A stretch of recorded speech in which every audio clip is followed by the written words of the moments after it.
What is up, Kryptonites, back for another video, and today this is basically your full guide to getting ready for Blackout. I have a blog from Treyarch themselves. They made a full guide for you guys, and I don't know, I just decided to read it off so you guys can be prepared for Blackout. If you guys haven't downloaded the update for the multiplayer beta, I suggest doing so because it's going to change into the Blackout application so you can play. Obviously the intro screen is insane.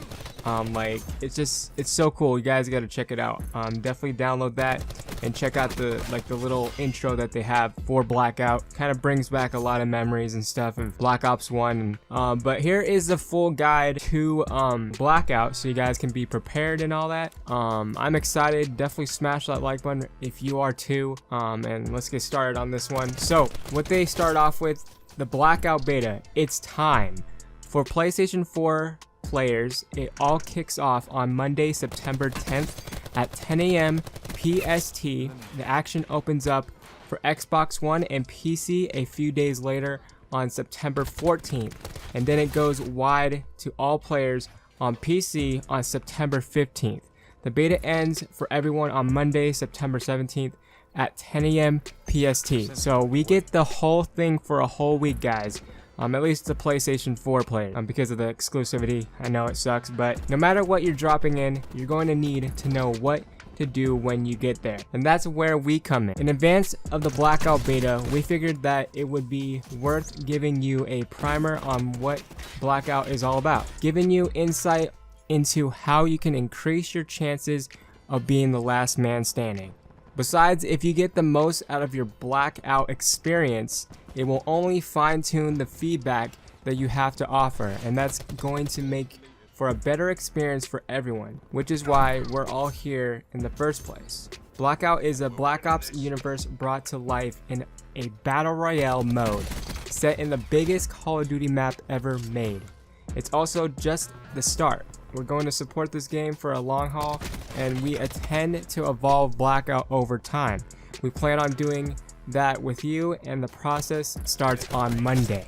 This is going to be an amazing journey, so get ready, throw your wingsuit, and let's get started. Here's what you need to know. Out the gate, the Blackout beta features 3 ways to play: solos, duos, and quads, and we'll host up to 80 players at a critical beta phase, whether you play on your own, with a friend, or your own squad. The game mechanics are the same, but the strategies will widely vary. By default, the game will attempt to fill your squad up with other folks looking to play, but you can also disable if you prefer to play solo, so you can play solo squads. To get the most out of your beta experience, here are a few tips. We already know what a battle royale is, but if you guys didn't know, there it is. Survived at the end. As a play space gets smaller and smaller over time, we call this the collapse. So they call their storm the collapse, I guess. The collapse forces players and teams into increasingly smaller play spaces, thus creating intense battles. Always remember, the game is not over if the teammate is eliminated. Keep fighting until the bitter or bittersweet end. You have 1 life and will not respawn, so make it count. Getting you in-game ASAP. The Blackout beta will toss you into the level even before the game officially starts. Pre-game lobby is called the drop zone. You can learn the map and try out some weapons and understand the game systems and mechanics. But note, once the match begins, you won't bring any of the weapons or equipment used in the drop zone with you. Once a number of players have joined the lobby, a countdown clock will start, and then it's time to get down to business. Alright, so getting around. Blackout begins with all players in a transport helicopter that flies across the map in a randomly chosen straight line. You choose when to jump. So this is a new mechanic that they're trying out that I don't even think any other battle royale does, but if you fall straight down and then kind of like push up, you are gonna go farther and faster. It's like a really cool mechanic, and if you guys didn't know, your wingsuit is always available. Since you're using a wingsuit, you are effectively a wing. The more airflow over the wing, the better you can fly. When you get close to the ground, your parachute will automatically deploy. Use it to slow your momentum. All of the information you need to become a wingsuit master is indicated in the game HUD. You can monitor your overall momentum and see where your parachute will deploy as you approach the ground. The wingsuit stays with you after your initial inflation, hopefully I'm saying that right, into the map and can be redeployed. We call it base jumping. You can base jump by sprinting towards your desired location and then press and hold the jump button. You will not redeploy the parachute when base jumping and are unlikely to receive fall damage under normal circumstances. So we all know what the vehicles are, but we're gonna just go over them again so you guys know. Blackout beta features 4 vehicles for additional mobility in game. The ATV holds a max of 2 people and has off-roading capability with medium speed. Cargo truck, 1 driver with room for others in the truck bed. It has limited off-roading capability and limited speed. Use the cargo truck to store weapons and other items for your late game push and victory. Tactical raft, this boat fits too comfortably but can pack in quite a few if you don't mind getting cozy. The raft is a great way to navigate an abundant water in Blackout. Light helicopter, a helicopter that holds a max of 4 passengers and a pilot. The aircraft will start to malfunction in the late states of the game and is very susceptible to lock-on missile launchers, but is by far the fastest way to get from point A to point B. Vehicles are an ideal option to move quickly from one location to another when the collapse is closing in, or to pursue or flee enemies. So this is going to be a bit confusing for the next segment of this video, because it shows you how your loadout works and stuff, and how you collect items, how you use attachments and stuff like that. So by default you have 5 inventory slots, and the only things you can put in there until you get like a backpack to increase that is 2 weapons, 1 health item, 1 armor item, 1 backpack that will increase your inventory to 10 instead of 5. So just to let you guys know that. Hope you guys understand that, because that was kind of confusing at first when I was reading it. Can carry an additional health and equipment in your inventory, but not weapons or armor. So you can't have more than 2 weapons if you don't have the backpack, I'm guessing. Managing inventory. Items are managed 2 primary ways, and that is the inventory menu and the quick inventory menu. Inventory menu allows you to manage everything you have. You can consume perks, drop items for teammates, equip attachments, and more. The quick inventory menu will appear the first time you have something that you can interact with in your inventory. The goal of the quick inventory menu is to allow you to quickly change what you have in your inventory for what you have equipped it. You can change the type of health item will be used when you heal, activate a perk consumable, and even change out attachments of your weapons. Pretty much what the quick inventory menu is. It just helps you anything you need as quick as possible. Close it by just pressing down on the D-pad. That's all you have to do. Items in the world can often be equipped immediately without using either inventory menu. For example, if you are looking at an attachment, the default action will be equipped to the gun you are holding in your hands if the weapon supports that attachment. The second action, if your inventory is not full, will be to add it to your inventory space. Additionally, items will be auto-equipped in the order they were picked up. If the first equipment you pick up happens to be a frag grenade, and the second equipment can grab is a concussion grenade, you will auto-equip the concussion grenades when you use all of the frag grenades. Item types of Blackout. Okay, now we're going on to types of items you can see in Blackout, and that is weapons.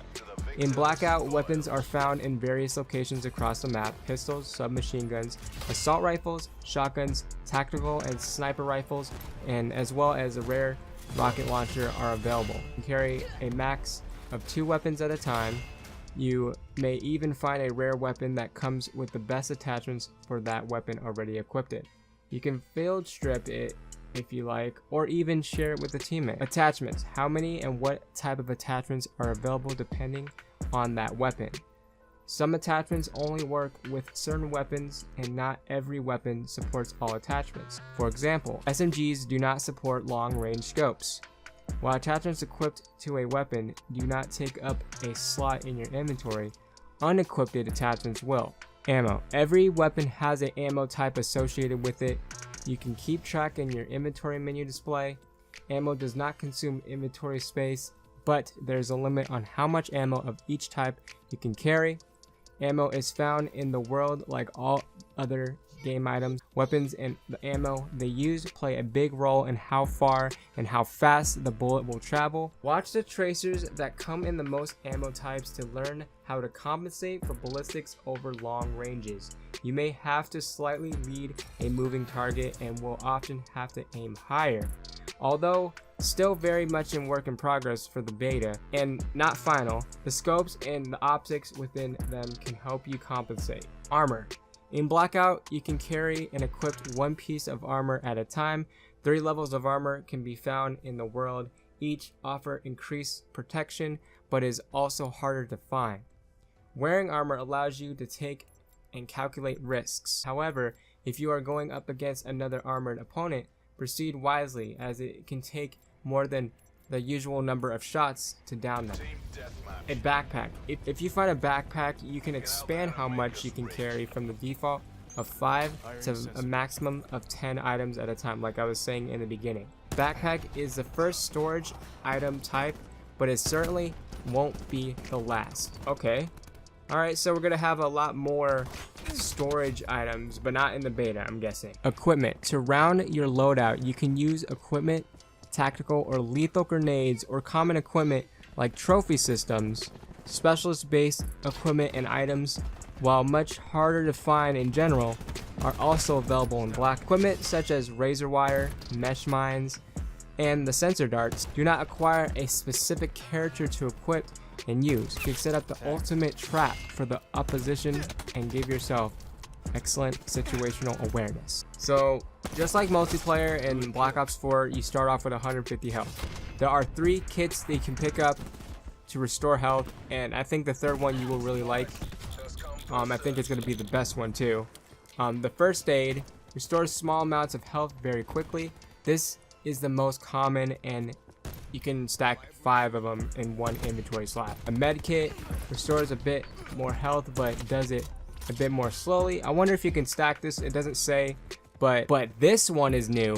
The trauma kit restores the most amount of health and provides an extra bonus to your health, an extra 50 bonus health beyond the max. Cannot stack trauma kits. Each requires a slot in your inventory. Bro, the trauma kits are going to be somewhat of a clutch. If you can find them, I'm pretty sure it's going to be a bit harder to find, but these trauma kits are like the way to go. These are like the med kits on steroids. Stores the most amount of health and provides an extra 50 health beyond the max. That is nuts. I've never seen that in any battle royale, and I think it's going to be so vital. In order to heal in Blackout, you must hold the heal button. If you or your teammate is down, an icon will appear over the player and in the team widget that appears in the left corner of your HUD. So now we're going to be talking about perk consumables. How many perks you have in Blackout is limited only by the inventory space and what you can find in the world. In this context, consumables mean the effects of the perk do not start until you activate that perk. How long it takes to activate a perk and how long the effects last are shown on the HUD and in the inventory menu, and depends entirely on how powerful the perk is. Pick up new familiar perks in Blackout and experiment to figure out which ones ultimately work for your playstyle and game strategy. Special items. Blackout features a few special items that can be game changers if you are able to find one. One example is the recon car.